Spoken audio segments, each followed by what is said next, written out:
어이, 장우진! 오늘 넌 이걸로 먹어라! 박상병이 개밥그릇을 바닥에 던졌습니다. 개도 명절인데 너는 개만도 못하다! 어제 규율 위반하고 오늘까지 버릇없이 굴더니 개밥 그릇이 내 주제에 맞아! 평소보다도 적은 양의 밥과 국물, 그리고 김치 몇 조각뿐이었어요. 야, 그만해. 뭐 하는 거야? 박상병, 분대장님, 이건 이건 뭐야? 신병이라고 개밥 그릇으로 밥을 먹여? 이건 군기가 아니라 모욕이야. 신병이라고 해서 인간 대우 안 해도 되는 거야? 이게 뭐야? 구독과 좋아요는 무료입니다. 지난 영상에서 포항에서 듣고 계신다고 댓글 남겨주신 영옥님, 정말 큰 힘이 되었습니다. 여러분은 지금 어디에서 듣고 계신가요? 댓글로 남겨주시면 다음 영상에서 인사드릴게요. 그럼 지금 바로 군대에 숨겨진 썩은 진실을 들려드리겠습니다. 아직 별이 총총한 새벽 5시, 강원도 산골부대 생활관에는 깊은 정적이 흐르고 있었습니다. 20명의 신병들이 나란히 누워있는 침상 사이로 간간히 들리는 것은 코 고는 소리와 뒤척이는 이불 소리뿐이었죠. 그런데 맨 끝자리 침상에 누워있던 장우진만은 잠들지 못하고 천장을 바라보고 있었습니다. 내일이 추석이었거든요. 20살 청년 우진에게는 훈련소를 수료하고 자대에 온 지 한 달 만에 맞는 첫 명절이었습니다. 지난주 일요일 면회 때 어머니가 몰래 넣어주신 작은 송편 몇 개가 사물함 깊숙한 곳에 숨겨져 있었죠. 다른 사람들 몰래 혼자 먹으라고 하셨지만 우진은 그 송편을 생각하면 마음이 복잡해졌습니다. 혼자만 먹기에는 너무 미안했거든요. 함께 고생하는 동기들과 나누고 싶은 마음이 더 컸습니다. 야, 장우진. 잠 안 와? 옆자리에서 속삭이는 목소리가 들렸습니다. 동기 김동현이었죠. 서울에서 온 또래 친구였는데 우진과는 달리 털털한 성격이었습니다. 응, 좀 그래. 넌? 나도. 집에서 추석 준비하고 있을 텐데. 엄마가 전 부치는 냄새 같은 거 말이야. 둘의 대화를 듣고 있던 다른 동기들도 하나둘씩 고개를 들었습니다. 모두들 같은 마음이었거든요. 자대 온 지 한 달, 아직 군대 생활에 적응하지 못한 신병들에게는 첫 명절이 더욱 그리웠습니다. 우진은 잠깐 망설이다가 조용히 자리에서 일어났습니다. 그리고 사물함을 살며시 열어 어머니가 면회 때 넣어주신 송편을 꺼냈죠. 작은 보자기에 쌓인 송편들은 아직도 고향 냄새가 났습니다. 야들아, 이거 나눠 먹을래? 우진의 작은 목소리에 동기들의 눈이 번쩍 떴습니다. 송편을 보는 순간 모두의 얼굴에 그리움이 스며들었죠. 진짜? 괜찮아? 내 어머니가 주신 건데. 어머니가 직접 만드신 거야? 우와, 진짜 오랜만에 보는 송편이네. 우진은 송편을 조심스럽게 나누어 주었습니다. 20개 남짓한 송편을 20명이 나눠 먹으니 한 입에 들어갈 만한 크기밖에 안 되었지만 동기들의 얼굴에는 환한 미소가 번져갔습니다. 야, 정말 맛있다. 우리 엄마 송편 맛이야. 군대도 사람 사는 곳이구나. 고마워, 우진아. 이런 게 진짜 전우애지. 그 순간이었습니다.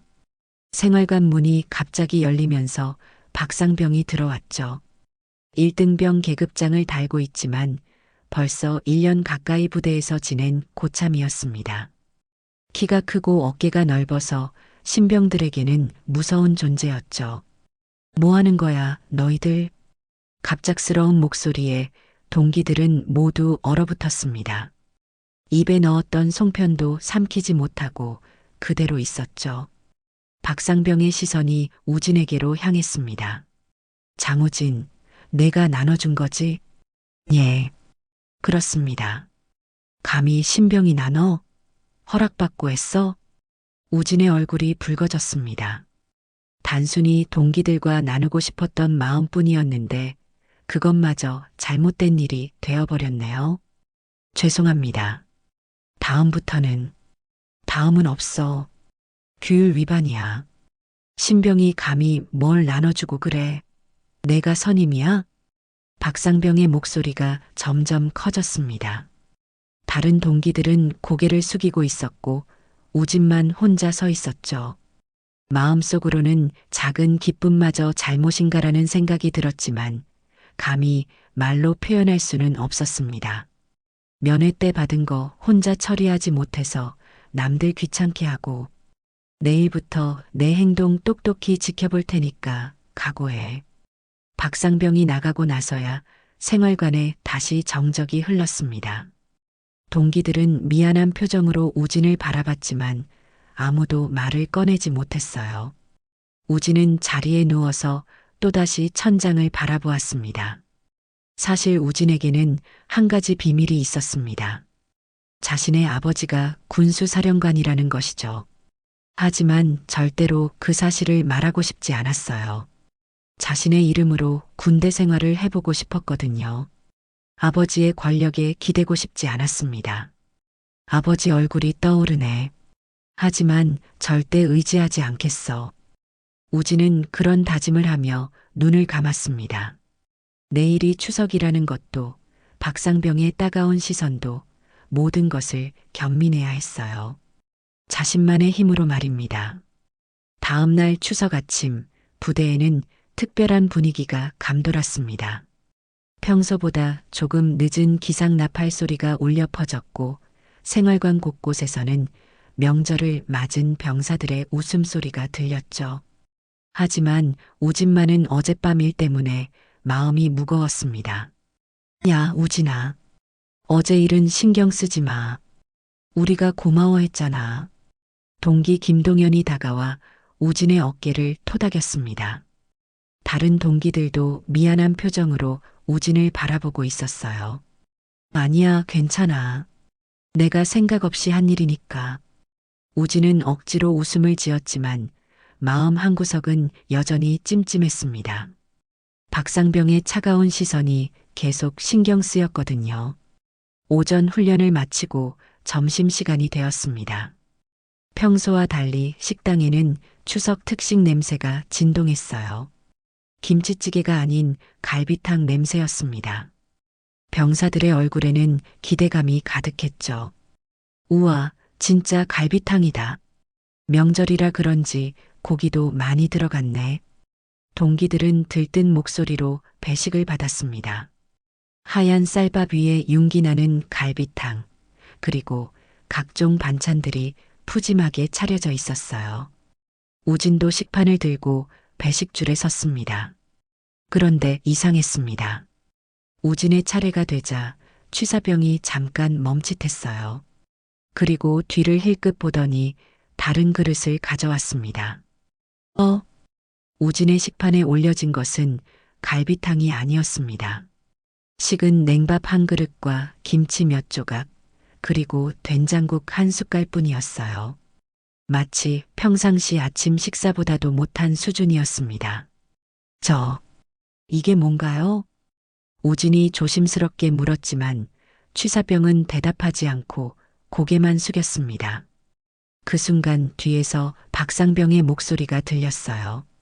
어제 규율 위반한 놈이 무슨 특식을 기대해? 신병 주제의 분수를 알아야지.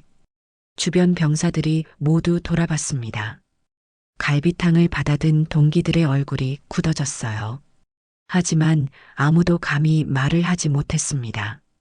신병 군기 잡으려면 밥상부터 다르게 가야지. 이해해? 박상병이 비웃듯 말했습니다.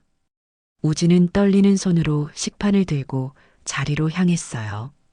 동기들이 앉은 테이블에 자리를 잡았지만 분위기는 썰렁해져 있었습니다. 우진아. 김동현이 자신의 갈비 한 점을 우진의 식판에 올려놓으려 했습니다. 하지만 우진이 손으로 막았어요. 괜찮아. 이것도 밥이야. 우진은 차가운 냉밥을 한 숟가락 떠서 입에 넣었습니다. 삼키기 어려웠지만 동기들 앞에서 약한 모습을 보이고 싶지 않았어요. 마음속으로는 군대는 다 그런 줄 알았다며 스스로를 달랬습니다. 다른 동기들은 맛있는 갈비탕을 먹으면서도 편하지 않았습니다. 우진의 초라한 밥상을 보니 목에 넘어가지 않았거든요. 몇몇은 자신들의 반찬을 나누어 주려 했지만 박상병의 시선 때문에 엄두를 내지 못했습니다. 야, 동정하지 마. 그냥 니들 밥이나 먹어. 박상병이 지나가면서 한마디 던졌습니다. 그 말에 동기들은 더욱 위축되었어요. 점심시간 내내 우진은 냉밥과 김치만으로 끼니를 때웠습니다.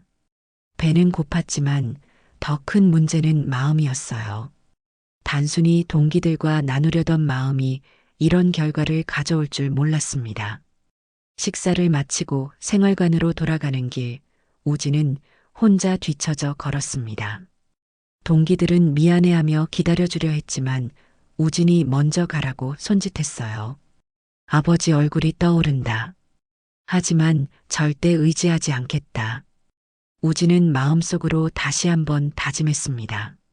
아버지가 군수사령관이라는 사실을 말하면 이 모든 상황이 단숨에 뒤바뀔 것이라는 걸 알고 있었어요. 하지만 그렇게 하고 싶지 않았습니다. 자신의 이름으로, 자신의 힘으로 이 시련을 견뎌내고 싶었거든요. 설령 그것이 더 고통스럽더라도 말입니다. 생활관에 도착한 우진은 침상에 앉아 창밖을 바라봤습니다. 멀리 보이는 산들이 가을빛으로 물들어 있었어요. 고향에서는 지금쯤 온 가족이 모여 차례를 지내고 있을 텐데 자신은 여기서 혼자 이런 시간을 보내고 있다는 생각이 들었습니다. 그때 김동현이 다가왔습니다. 우진아, 정말 괜찮아?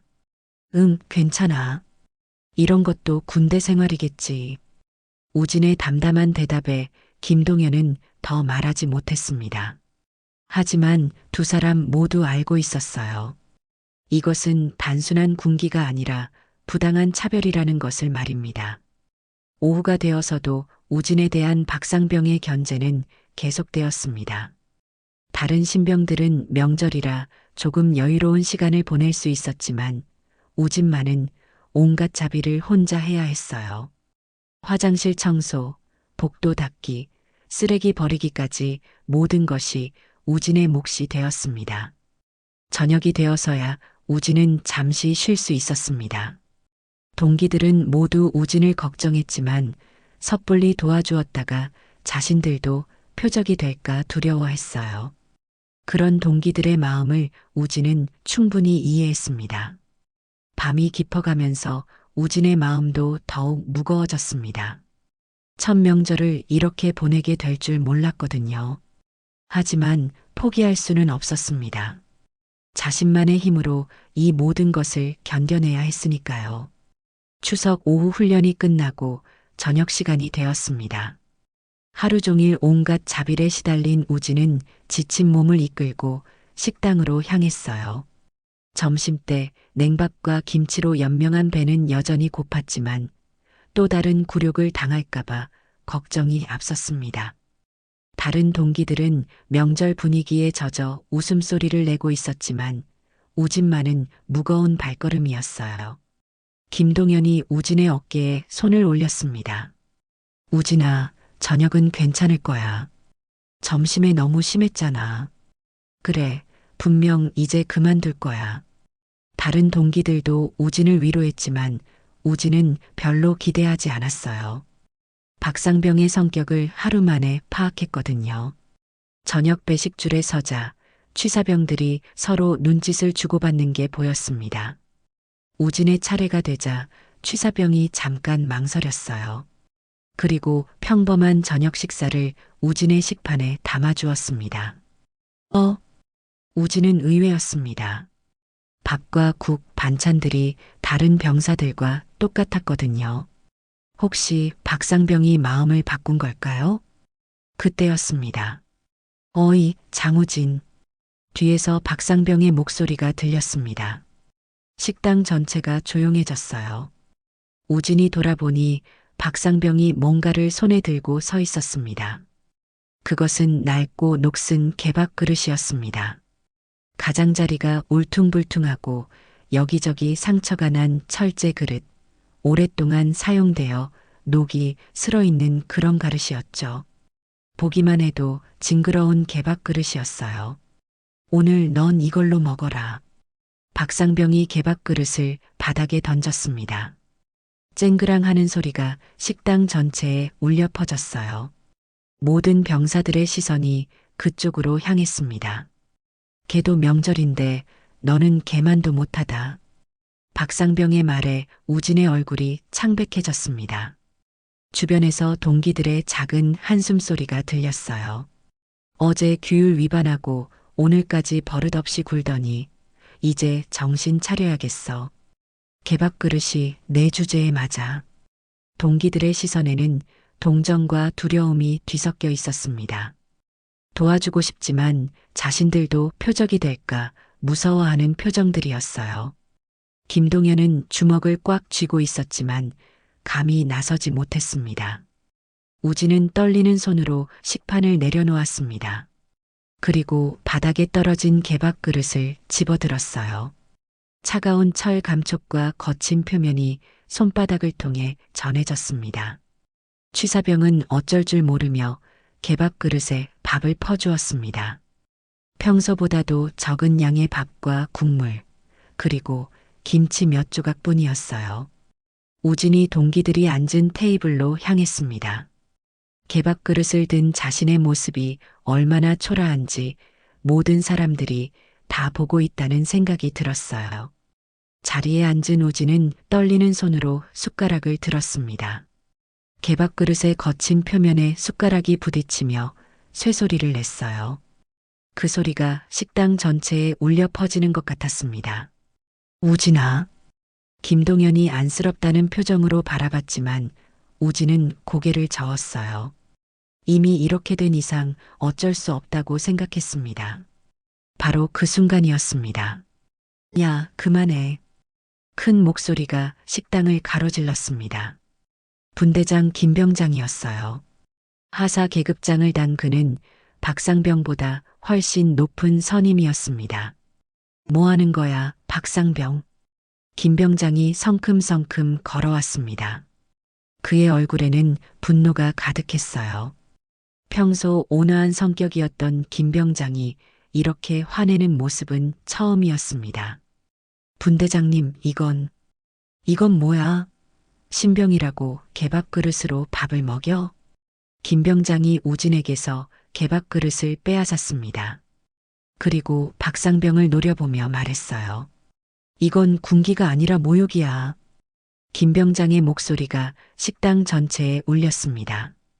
다른 병사들도 모두 숨을 죽이고 지켜봤어요. 이런 상황은 처음이었거든요. 분대장님, 하지만 이 신병이 어제 규율을 위반했고, 규율 위반? 송편 나눠준 게 규율 위반이야? 그게 개 취급할 이유가 되냐? 박상병의 얼굴이 붉어졌습니다. 다른 병사들 앞에서 이렇게 망신을 당하니 자존심이 상했던 거예요. 분대장님, 감히 상급자에게 대들어요? 박상병이 목소리를 높였습니다. 하지만 김병장은 전혀 물러서지 않았어요. 상급자? 너 지금 부사관한테 반말해? 그리고 이건 계급 문제가 아니야.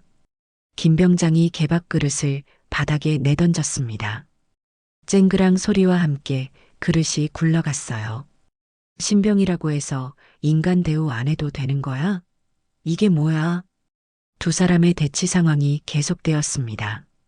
우진은 그 사이에서 어쩔 줄 모르고 있었어요. 김병장이 자신을 도와주는 게 고마웠지만 동시에 더 큰 문제가 될까봐 걱정되었습니다. 식당 안 분위기가 얼어붙었습니다. 이런 상황을 본 적이 없었던 병사들은 모두 긴장하고 있었어요. 동기들은 우진을 걱정스럽게 바라보며 상황이 어떻게 풀릴지 지켜보고 있었습니다. 박상병은 주먹을 꽉 쥔 채 김병장을 노려봤습니다.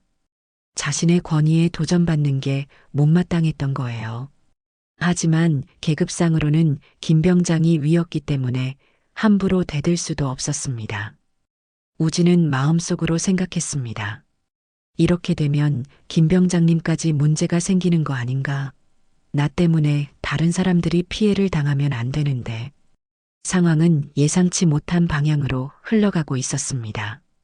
김 병장과 박상병의 대치 상황이 계속되는 가운데 식당 앞 모든 병사들이 숨을 죽이고 지켜보고 있었습니다. 우진도 가슴이 쿵쾅거리며 상황이 어떻게 끝날지 예상할 수 없었어요. 그때 박상병이 갑자기 휴대폰을 꺼냈습니다. 분대장님, 잠깐만요. 박상병이 능글맞은 미소를 지으며 휴대폰 카메라를 켰습니다. 그리고 바닥에 굴러다니는 개밥 그릇과 우진의 모습을 향해 렌즈를 돌렸어요. 뭐 하는 거야? 김 병장이 소리쳤지만 박상병은 개의치 않았습니다. 플래시가 터지며 여러 장을 연달아 찍기 시작했어요. 우진이 당황해하는 표정, 개밥 그릇이 바닥에 굴러다니는 모습, 모든 것을 담았습니다. 사진 찍는 것도 안 되나요? 이것도 불법인가요? 박상병의 비웃음 섞인 목소리였습니다. 우진은 카메라를 피하려 했지만 이미 늦었어요. 몇 장의 사진이 찍힌 후였거든요. SNS에 올려도 아무도 안 믿겠지? 신병이 군기 못 맞춰서 혼났다고 생각할걸? 박상병이 휴대폰 화면을 보며 만족스러워했습니다. 그리고 더욱 충격적인 말을 이어갔어요. 아니면 이런 제목은 어때요? 요즘 신병들 버릇 없어서 이렇게 교육시킵니다. 이런 식으로. 우진의 얼굴이 창백해졌습니다. 자신의 굴욕적인 모습이 인터넷에 퍼질 수도 있다는 생각에 온몸이 떨렸어요. 김 병장이 박상병에게 다가가려 했지만 박상병이 한 발 물러서며 말했습니다. 분대장님, 진정하세요. 저도 할 말이 있거든요. 박상병의 목소리가 갑자기 낮아졌습니다. 다른 병사들이 듣지 못하게 하는 듯한 톤이었어요. 참고로 말씀드리는데요. 제 고등학교 선배가 인사과에 계시거든요.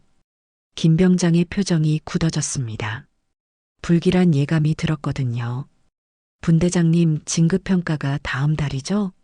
저도 우연히 알게 되었는데요. 박상병이 휴대폰을 흔들며 위협적으로 말했습니다. 내 진급평가 날려버릴까요? 한 통하면 끝이에요. 김 병장의 얼굴이 점점 창백해졌습니다. 군대에서 진급평가에 문제가 생기면 모든 게 끝이라는 걸 알고 있었거든요. 특히 부사관에게는 진급이 생계와 직결된 문제였습니다. 신병 하나 때문에 분대장님 미래를 망치고 싶지는 않으시겠죠?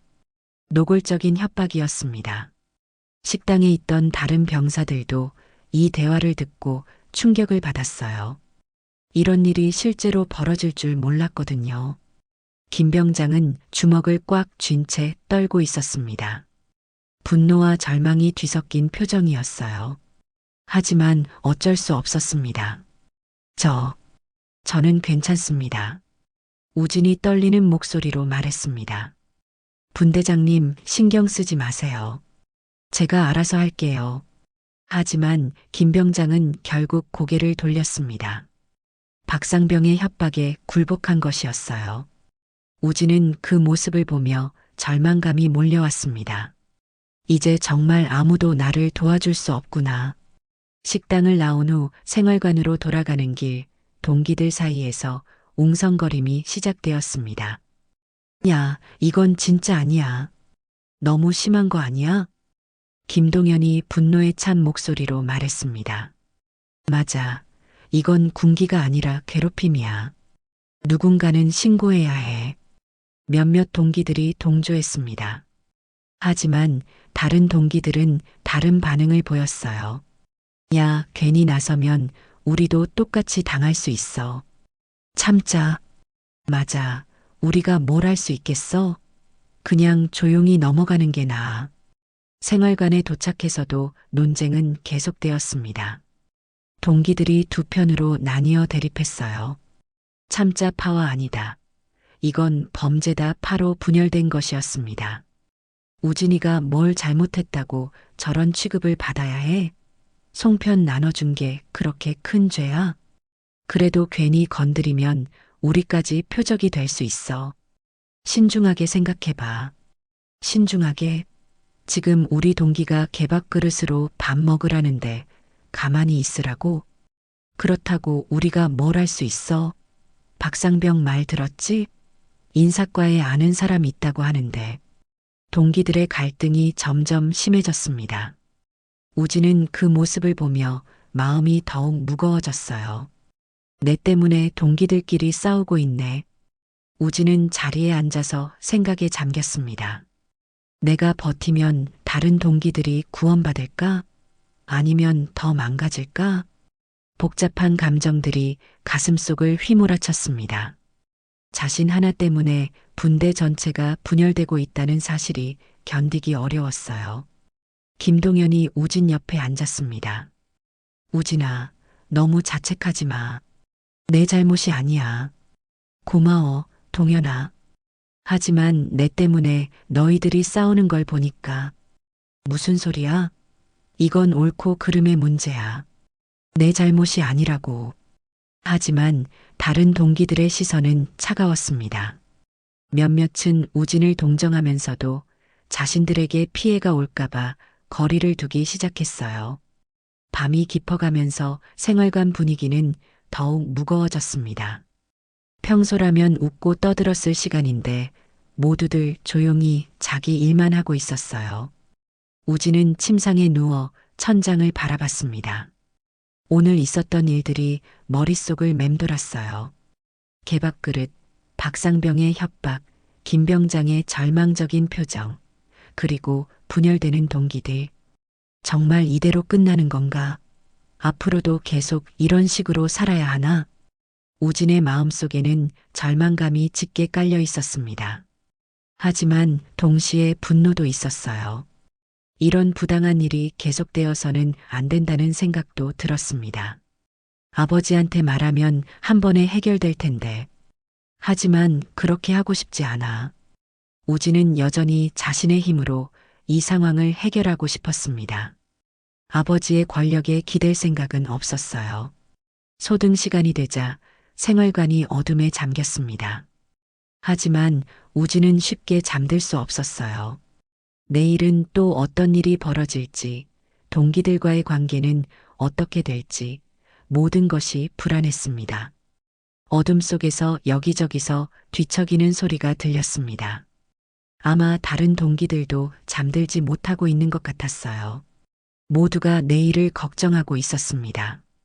다음 날 아침 생활관에는 어제와 다른 긴장감이 흐르고 있었습니다. 동기들은 서로 눈을 마주치지 않으려 했고 우진은 어젯밤 거의 잠들지 못해서 눈 밑에 진한 그늘이 져 있었어요. 바로 그때 오중희 소대장이 생활관에 들어왔습니다. 평소와 달리 표정이 굳어 있었어요. 박상병이 그 뒤를 따라왔습니다. 어제 식당에서 무슨 일이 있었다고 들었는데? 오중희의 차가운 목소리에 생활관 전체가 조용해졌습니다. 동기들은 모두 긴장했어요. 혹시 누군가 신고했나 싶었거든요. 별일 아닙니다, 소대장님. 그냥 신병 교육과정에서 김병장이 오해한 것 같습니다. 박상병이 태연하게 대답했습니다. 우진은 그 말을 듣고 소름이 돋았어요. 개밥그릇 사건을 단순한 오해라고 표현하다니. 오해? 개밥그릇으로 밥을 먹이는 게 교육이야? 오중희가 목소리를 높였습니다. 잠시 희망이 생겼어요. 혹시 오중희가 이 상황을 바로 잡아줄까 싶었거든요. 그런데 다음 순간 오중희의 말이 모든 것을 바꿔놓았습니다. 하지만 이런 일로 부대에 소문나면 곤란해. 내 중대에서 사건 터지면 내 인사에 타격이다. 우진의 얼굴이 창백해졌습니다. 설마 오중희까지 이런 입장인 건가요? 그래서 그냥 묻자. 괜히 크게 만들 필요 없어. 알겠습니다, 소대장님. 박상병의 입꼬리가 살짝 올라갔습니다. 승리의 미소였어요. 오중희가 나간 후 박상병이 우진을 불렀습니다. 장우진, 밖으로 나와. 우진은 어쩔 수 없이 박상병을 따라 생활관 밖으로 나갔습니다. 아무도 없는 구석진 곳이었어요. 들었지? 소대장님 말씀. 박상병의 목소리에는 승리감이 가득했습니다. 앞으로 조용히 해. 괜히 소리 크게 내면 너만 더 손해야. 이제 아무도 널 도와주지 않을 거니까. 우진은 아무 말도 할 수 없었어요. 정말 막다른 길에 몰린 기분이었습니다. 그날 오후 김병장이 우진을 따로 불렀습니다. 얼굴에는 깊은 절망이 서려 있었어요. 우진아, 정말 미안하다. 김병장의 목소리가 떨렸습니다. 소대장님이 그냥 넘어가자고 하시더라. 부대 평가에 영향 줄까봐. 그럼 저는 어떻게 하라는 건가요? 우진이 간신히 물었습니다. 내가 아무것도 할 수 없구나. 정말 미안해. 김병장이 고개를 떨궜습니다. 우진을 도와주고 싶지만 현실적으로 불가능하다는 걸 인정하는 순간이었어요. 그날 저녁 생활관은 완전히 분열되었습니다. 동기들이 두 편으로 갈라져서 격렬하게 대립했어요. 이제 그만하자. 소대장님도 그냥 넘어가라고 했잖아. 넘어가라고? 우진이가 개밥그릇으로 밥 먹는 걸 그냥 보고만 있으라고? 김동현이 분노에 찬 목소리로 소리쳤습니다. 그럼 내가 뭘 할 건데? 박상병한테 대들 거야? 장교들까지 다 포기한 상황에서? 그러면 우리도 포기하자는 거야? 동기를 버리자는 거야? 버리는 게 아니야. 현실을 인정하는 거지. 우리가 뭘 할 수 있어? 동기들의 목소리가 점점 커졌습니다. 평소 사이좋던 친구들이 서로 등을 돌리고 있었어요. 우진은 그 모습을 보며 견딜 수 없었습니다. 내 때문에 동기들이 원수가 되고 있어. 우진은 조용히 자리에서 일어나 화장실로 향했습니다. 거울 속 자신의 모습은 너무나 초췌했어요. 불과 사흘 만에 완전히 다른 사람이 된 것 같았습니다. 군대가 사람을 개로 만들어선 안 되는데. 하지만 아무도 막을 수 없구나. 우진은 마음속으로 절규했습니다. 이런 부당한 일이 버젓이 일어나고 있는데 심지어 조직적으로 은폐되고 있다는 게 믿을 수 없었어요. 화장실에서 나오는 길에 우진은 멀리서 박상병과 오중이가 대화하는 모습을 보았습니다. 앞으로도 조용히 처리하자고. 상부에 보고할 필요도 없어? 네, 소대장님. 신병 하나 때문에 부대 전체 분위기 망치고 싶지 않으니까요. 그 말을 들은 우진의 가슴에 분노가 치밀어 올랐습니다. 신병 하나. 자신을 그렇게 취급하는 사람들 때문에 이런 일이 벌어지고 있는 거였어요. 군대의 정의란 게 정말 없는 건가? 우진은 그런 생각을 하며 생활관으로 돌아갔습니다. 동기들의 갈등은 여전히 계속되고 있었어요. 밤이 되어 소등 시간이 되었습니다. 우진은 침상에 누워 깊은 절망에 빠졌어요. 모든 희망이 사라진 것 같았습니다. 어둠 속에서 우진은 조용히 편지지를 꺼냈습니다. 그리고 떨리는 손으로 펜을 들었어요. 만약 제가 여기서 사라진다면. 편지를 쓰기 시작했습니다. 부모님께 드리는 마지막 인사였어요. 이런 상황이 계속된다면 자신이 견뎌낼 수 있을지 확신이 서지 않았거든요. 사랑하는 부모님께 죄송합니다. 저는 끝까지 제 이름으로 살고 싶었는데. 하지만 편지를 다 쓰고 나서 우진은 그것을 찢어버렸습니다. 아직 완전히 포기하기에는 이르다고 생각했어요. 아버지, 정말 아무 방법이 없는 걸까? 우진은 천장을 바라보며 한숨을 쉬었습니다. 아버지가 군수사령관이라는 사실을 말하면 모든 게 해결될 텐데. 하지만 그렇게 하고 싶지 않았어요. 자신만의 힘으로 이 시련을 견뎌내고 싶었거든요. 하지만 현실은 너무나 잔혹했습니다. 새벽 5시 부대 전체가 깊은 잠에 빠져 있을 시간이었습니다. 그런데 부대 상황실에 한 통의 전화가 걸려왔어요.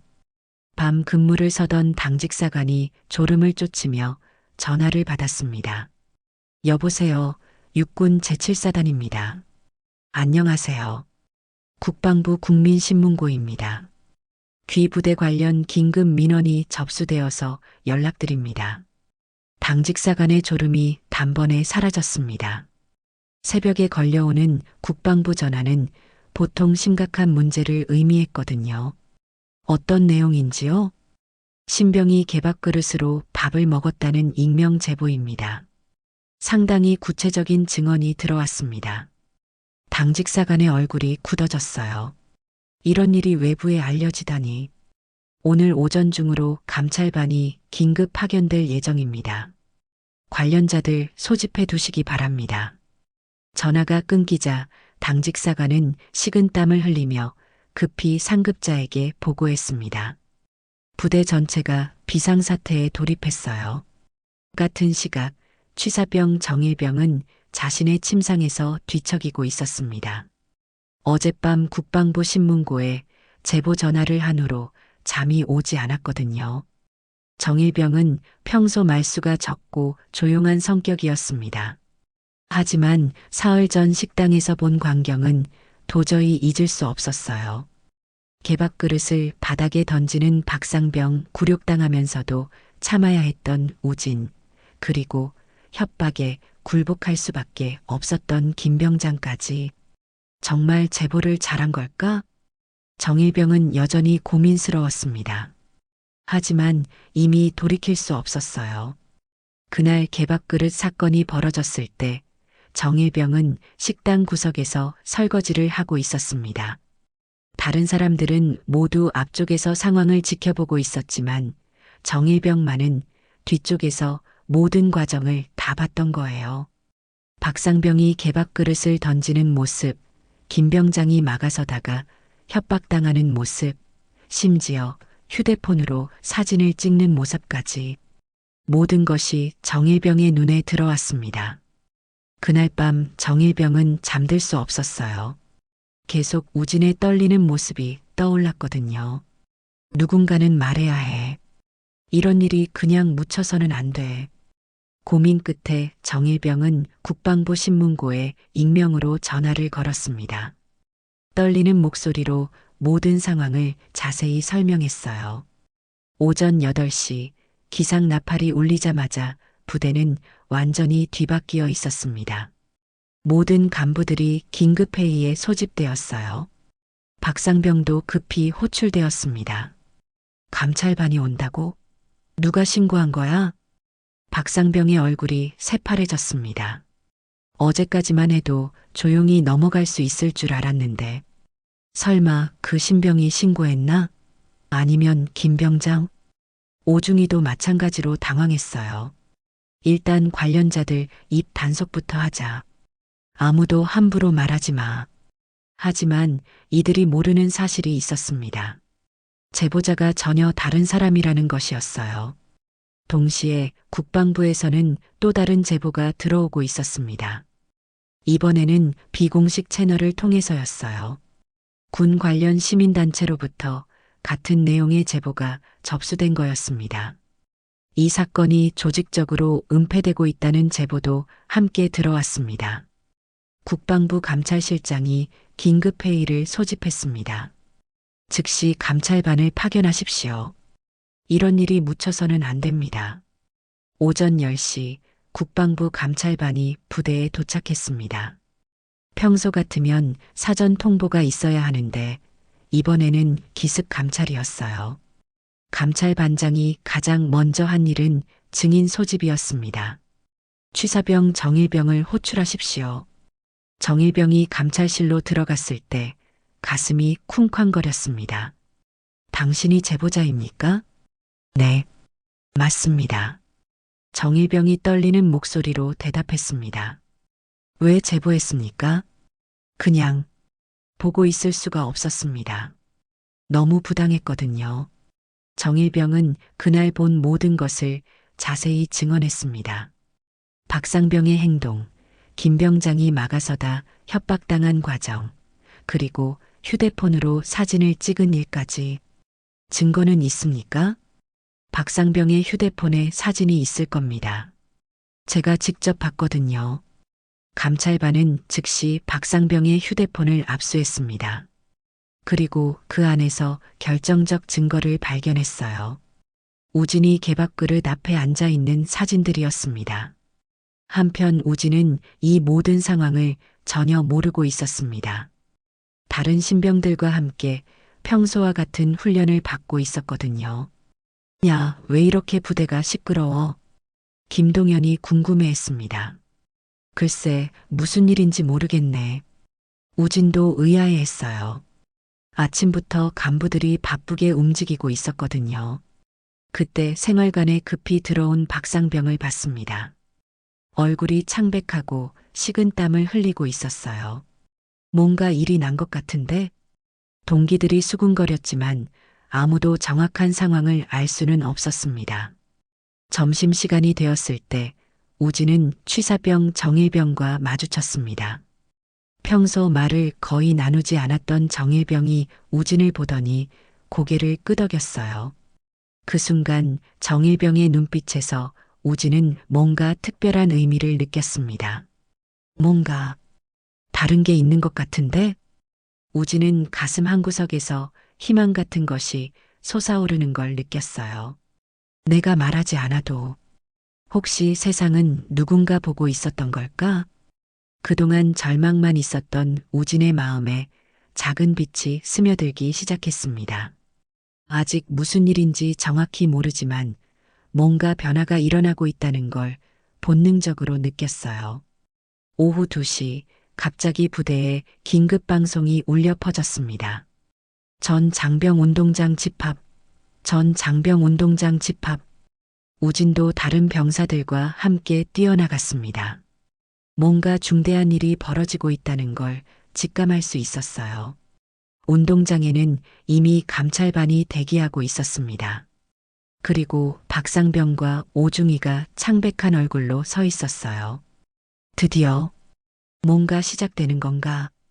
우진의 가슴이 두근거렸습니다. 지난 며칠간의 절망이 끝나고 새로운 전환점이 시작되는 것 같았거든요. 운동장에 모인 병사들이 웅성거리고 있을 때 갑자기 하늘에서 헬리콥터 소리가 들려왔습니다. 모든 사람들이 고개를 들어 하늘을 바라봤어요.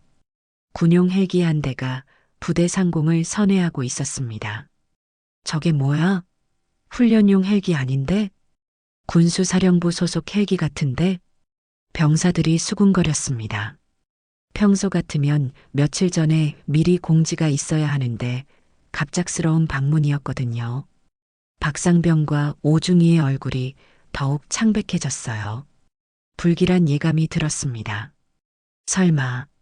설마 이 일 때문에? 오중이가 떨리는 목소리로 중얼거렸습니다. 헬기가 부대 안 헬기장에 착륙했습니다. 거친 바람과 먼지가 일어나면서 모든 병사들이 고개를 숙였어요. 로터가 멈추고 나서야 헬기 문이 열렸습니다. 그리고 그 안에서 내린 사람을 본 순간 모든 간부들이 얼어붙었습니다. 군수사령관 장병국 중장이었습니다. 중장의 얼굴은 차갑게 굳어 있었고 눈빛에는 분노가 서려 있었어요. 그의 뒤를 따라 군수사령부 참모들이 내렸습니다. 대대장이 급히 달려와 격례를 했습니다. 사령관님, 갑작스런 방문을. 내가 왜 왔는지 모르겠습니까? 장병국 중장의 목소리는 얼음처럼 차가웠습니다. 전체 집합. 확성기를 통해 명령이 떨어졌습니다. 모든 병사들이 운동장 중앙으로 집결했어요. 우진도 그 속에 있었지만 아직 앞에 서 있는 사람이 자신의 아버지라는 걸 전혀 모르고 있었습니다. 장병국 중장이 단상에 올라섰습니다. 그의 위압적인 모습에 운동장 전체가 숨을 죽였어요. 이 부대에서 있었던 일에 대해 보고를 받았습니다. 중장의 목소리가 운동장 전체에 울려 퍼졌습니다. 개밥그릇으로 식사를 강요받은 병사가 있다고 들었습니다. 이것이 사실입니까? 박상병과 오중이가 서로 눈짓을 주고받았습니다. 아직도 거짓말로 빠져나갈 수 있다고 생각했던 거예요. 그런 일은 없었습니다. 사령관님. 오중이가 큰 소리로 대답했습니다. 단순한 신병 교육 과정에서 오해가 있었을 뿐입니다. 박상병도 거들었어요. 하지만 장병국 중장의 표정은 더욱 차가워졌습니다. 정말 그렇습니까? 감찰반 조사 결과는 다르던데. 그때 감찰반장이 나서서 보고했습니다. 사령관님, 결정적 증거를 발견했습니다. 감찰반장이 박상병의 휴대폰을 들고 왔어요. 그리고 그 화면을 모든 사람들이 볼 수 있게 보여주었습니다. 개밥그릇으로 식사하는 병사의 사진이 여러 장 있습니다. 순간 운동장이 조용해졌습니다. 박상병의 얼굴이 하얗게 질렸어요. 더 이상 부인할 수 없었습니다. 이게 뭡니까, 박상병? 장병국 중장의 목소리가 운동장 전체를 얼어붙게 만들었습니다. 그건 박상병이 말을 더듬었습니다. 변명할 여지가 없었어요. 그리고 취사병 정일병의 증언도 있습니다. 감찰반장이 계속 보고했습니다. 개밥그릇 사건의 전 과정을 목격했다고 증언했습니다. 또한 김 병장이 막아서다가 협박당한 과정도 상세히 진술했습니다. 이제 모든 것이 드러났습니다. 박상병과 오중이는 더 이상 거짓말을 할 수 없었어요. 거짓 진술한 것에 대해서도 추가 조사하겠습니다. 감찰반장의 말에 두 사람의 얼굴이 더욱 창백해졌습니다. 장병국 중장의 시선이 병사들을 훑어봤습니다. 그리고 우진을 발견하는 순간 잠깐 표정이 복잡해졌어요. 하지만 곧 평정을 되찾았습니다. 피해 병사는 누구입니까? 저입니다. 우진이 떨리는 목소리로 대답했습니다. 아직 앞에 선 사람이 자신의 아버지라는 걸 모르고 있었어요. 장병국 중장이 우진에게 천천히 다가왔습니다. 가까이서 보니 확실했어요. 자신의 아들이었습니다. 이름이 뭡니까? 장우진입니다. 우진이 대답하는 순간 주변에 있던 간부들의 얼굴이 더욱 창백해졌어요. 설마 하는 생각이 들었거든요. 무슨 일이 있었는지 자세히 말해 보십시오. 장병국 중장이 차분하게 물었습니다. 하지만 그의 눈빛에는 분노가 타오르고 있었어요. 우진은 처음에는 망설였습니다. 하지만 이제 와서 숨길 이유가 없었어요. 송편을 동기들과 나눠 먹었다는 이유로. 우진의 목소리가 떨렸지만 끝까지 말했습니다. 개밥그릇으로 식사하라고 했습니다. 그리고 사진까지 찍었습니다. 그래서 어떻게 했습니까? 저는 참았습니다. 우진의 목소리가 더욱 떨렸어요. 저는 제 이름이 아니라 제 동기들의 이름을 지키고 싶었습니다. 그 말에 장병국 중장의 눈에 무언가가 번뜩였습니다.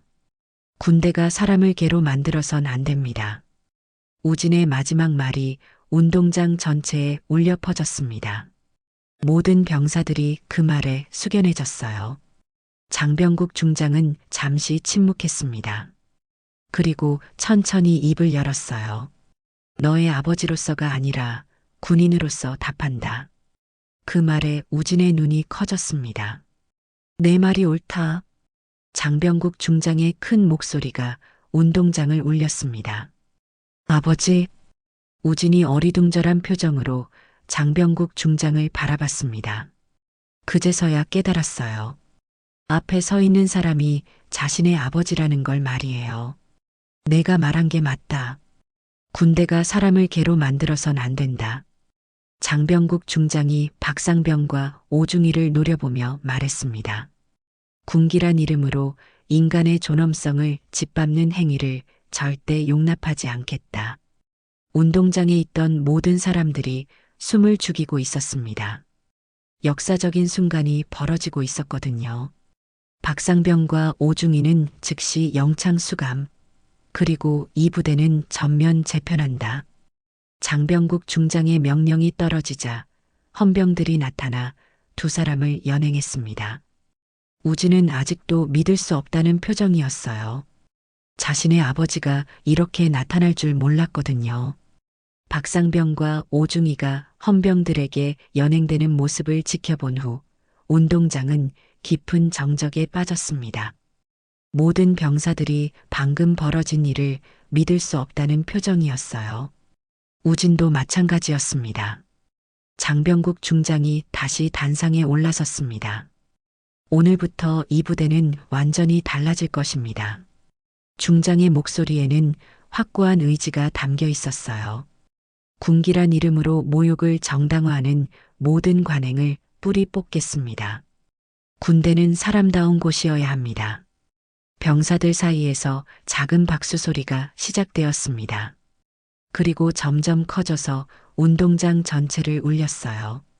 우진의 눈에는 눈물이 맺혔습니다. 해산 명령이 떨어진 후 장병국 중장이 우진을 따로 불렀습니다. 부자가 조용한 곳에서 마주 앉았어요. 우진아. 아버지의 목소리는 한없이 부드러웠습니다. 미안하다. 내가 몰랐구나. 아버지. 저는 우진이 말을 시작하려 했지만 장병국 중장이 손을 들어 막았어요. 내가 내 아들이라는 걸 말하지 않은 이유를 알겠다. 자신의 힘으로 해보고 싶었구나. 네. 아버지의 권력에 기대고 싶지 않았어요. 그런 내가 자랑스럽다. 하지만 때로는 도움을 받는 것도 용기야. 두 사람은 잠시 침묵했습니다. 그동안 쌓였던 감정들이 서로에게 전해지고 있었어요. 한 달 후 부대는 완전히 새로운 모습으로 바뀌어 있었습니다. 새로 부임한 소대장과 분대장들은 병사들을 인격적으로 대했어요. 무엇보다 식당이 가장 크게 달라졌습니다. 우진아, 오늘 메뉴 뭐야? 김동현이 즐거운 목소리로 물었습니다. 김치찌개랑 제육볶음이래.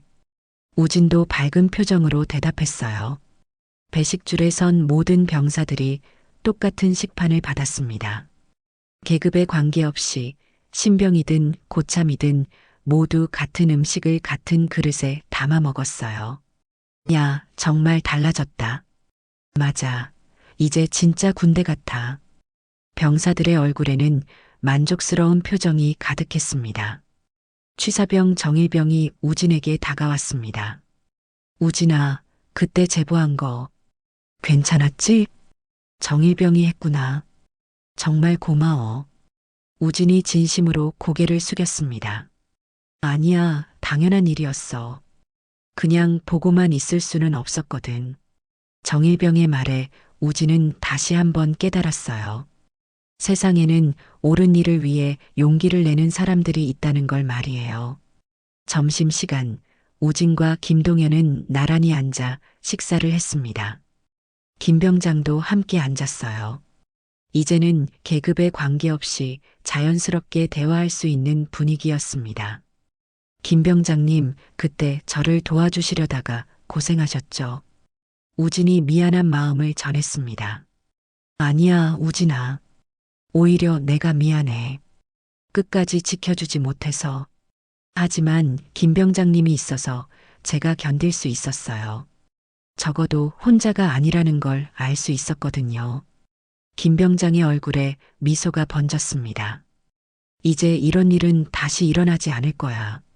사령관님이 확실히 못을 박으셨으니까.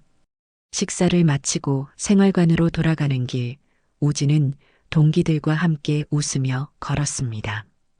예전처럼 분열되지 않고 모두가 하나가 된 모습이었어요. 우진아, 내가 정말 대단했어. 맞아. 끝까지 참고 견딘 게 대단해. 동기들의 칭찬에 우진은 부끄러워했습니다. 저 혼자 한 게 아니에요. 정일병도 있었고, 김 병장님도 있었고, 여러분들도 있었잖아요. 저녁이 되어 우진은 전화를 걸었습니다. 아버지에게였어요. 아버지, 안녕하세요. 우진아, 어떠니? 부대 생활은? 많이 좋아졌어요. 정말 사람 사는 곳 같아요. 장병국 중장의 목소리에 만족감이 묻어났습니다. 그래, 그래야지. 군대가 사람을 기르는 곳이지 망치는 곳이 되어서는 안 되거든. 아버지, 감사해요. 그때 말씀하신 것처럼 군인으로서 옳은 일을 해주셔서. 아니다, 우진아. 고마운 건 내가 해야 할 말이야. 아버지의 목소리가 따뜻해졌습니다. 오늘은 사령관이 아닌 아버지로서 말한다. 넌 정말 잘 버텼다. 이제야 알겠어요.